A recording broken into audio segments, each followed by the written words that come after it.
Terima kasih saudara, Anda masih bersama kami. Saudara, calon legislatif yang diduga menarik kembali bantuan pavingisasi di sebuah dusun di Banyuwangi memberikan klarifikasi.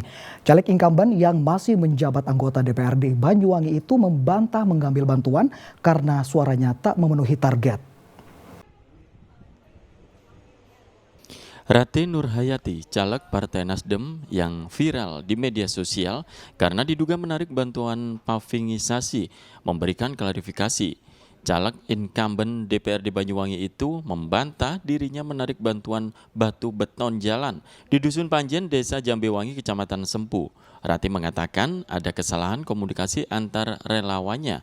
Batu beton jalan itu kembali diangkut karena diduga akan diletakkan di titik jalan lain di desa tersebut. Ia membantah menarik bantuan karena suaranya jeblok. Malah justru sebaliknya, Desa Jambewangi merupakan lumbung perolehan suara untuknya. Terkait bantuan bata beton, Rati berjanji akan tetap direalisasikan di Jalan Dusun Panjen, baik dirinya terpilih kembali ataupun tidak.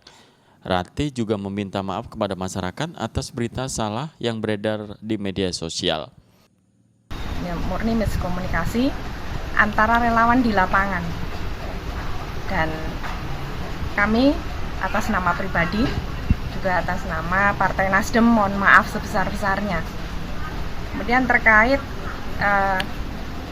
komitmen kami di Desa Jambewangi bersama dengan warga desa, ini kami tetap akan laksanakan tanggung jawab, tetap akan laksanakan komitmen yang sudah kita bangun, dan kita akan segera laksanakan juga kegiatan pavingisasi tersebut.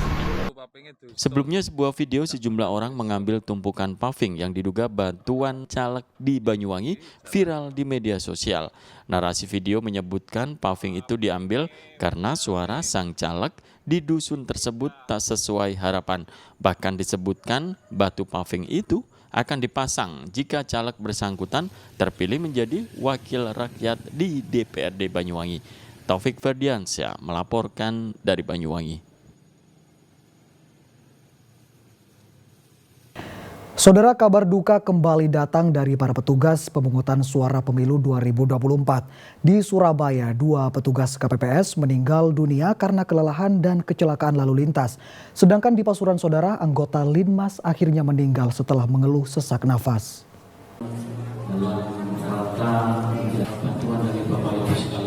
Dua petugas KPPS di Surabaya yang meninggal dunia, yakni Joko Budiono dan Alfa M. Nistia. Joko merupakan Ketua KPPS TPS 042, Kelurahan Ngagel Rejo, Kecamatan Wonokromo. Korban sempat dirawat di Rumah Sakit Dr. Sutomo, namun hari Jumat akhirnya meninggal dunia. Sedangkan Alfa M. Nistia adalah anggota KPPS TPS 041, Kelurahan Kedung Doro, Kecamatan Tegal Sari. Korban meninggal dunia setelah mengalami kecelakaan tunggal saat pulang dari TPS.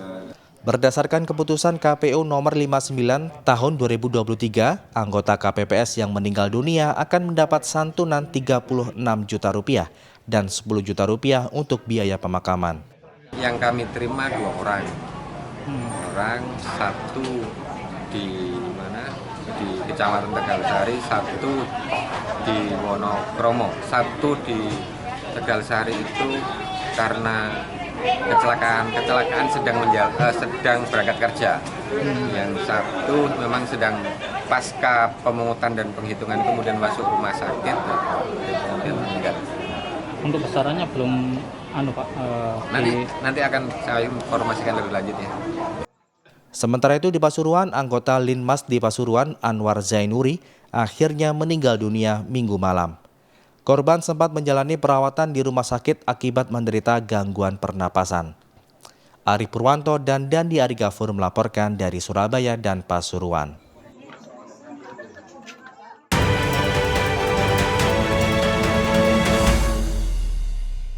Saudara, warga Desa Kerak, Kabupaten Ngawi diresahkan teror kera jantan ukuran besar yang sering merusak tanaman hingga mencuri telur ayam milik warga. Petugas gabungan masih memburu kera liar yang sering masuk permukiman. Kera jantan muncul di halaman rumah seorang warga di Desa Kerek, Kabupaten Ngawi. Kera ini menjarah singkong dari kebun. Menurut warga, kemunculan kera berukuran besar ini terjadi sejak sebulan terakhir. Kera selalu muncul di pagi, siang, dan sore hari, diduga masuk ke permukiman untuk mencari makan. Selain merusak kebun singkong dan jagung, kera juga kerap mencuri telur ayam milik warga. Warga yang resah menghubungi petugas Badan Penanggulangan Bencana Daerah dan Pemadam Kebakaran untuk mengevakuasi kera liar. Awalnya saya duduk sama itu Mbak Malam, terus saya lihat ke kanan kok ada monyet itu nongkrong di sebelah sini. Yang biasanya meresahkan warga. Iya, yang biasanya gitu. meresahkan masyarakat gitu. Terus habis itu Bu, kabur ke belakang dia? Iya, kabur ke belakang. Iya. Dan kita tindak lanjuti bersama Rescue Ngawi yang diketuai Mastek, dan sampai lokasi kita memang menemukan jejak kera itu ada di bambu, dan kita pancing juga pakai keranya warga, dan sempat muncul tapi masih belum bisa kita tangkap karena sarpras ataupun peralatan kita untuk menangkap juga masih kurang sekali. Untuk rencana selanjutnya Pak, seperti apa Pak nantinya Pak? Nanti kita akan koordinasi dengan BKSD Madiun untuk penangkapan selanjutnya. Petugas masih memburu kera liar yang kerap masuk ke permukiman warga Desa Kerek. Jika berhasil ditangkap, maka kera liar akan dievakuasi dan dikembalikan ke habitat aslinya di hutan jauh dari permukiman warga. Dirgo Siono melaporkan dari Ngawi. Saudara, petugas pemadam kebakaran dan penyelamatan Kabupaten Bojonegoro mengevakuasi buaya liar dari anak sungai Bengawan Solo. Satwa buas itu ditangkap lantaran sungai tersebut dekat dengan permukiman dan area persawahan. Buaya liar ini muncul di anak sungai Bengawan Solo, tepatnya di Sungai Kali Perundung, Desa Kebonagung, Kecamatan Padangan, Bojonegoro. Buaya pertama kali diketahui Sulkan yang kemudian melaporkannya ke petugas damkar. Upaya penangkapan buaya dengan panjang kurang lebih 1 meter itu tidak mudah. Satwa buas itu sempat melawan saat dijebak dengan tali. Akhirnya dengan bantuan warga, petugas berhasil menangkapnya. Reptil yang diduga jenis buaya muara itu kemudian dibawa ke markas damkar Bojonegoro. Buaya itu ditangkap karena Sungai Kali Perundung dekat dengan permukiman sehingga keberadaan satwa buas membahayakan warga maupun ternak. Buaya yang selama ini sudah terlihat oleh warga masyarakat kurang lebih 1 minggu muncul kembali.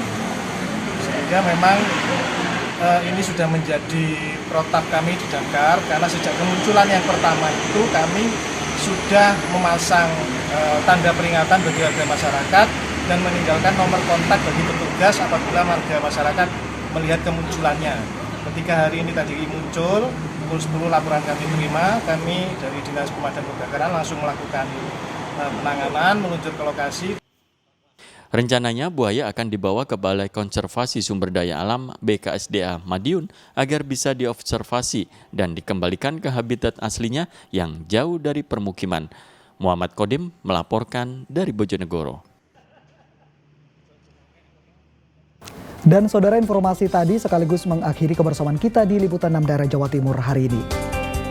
Mewakili seluruh kru yang bertugas, saya Imam Fawaid mengucapkan terima kasih atas perhatian Anda. Selamat beraktivitas saudara dan salam SCTV.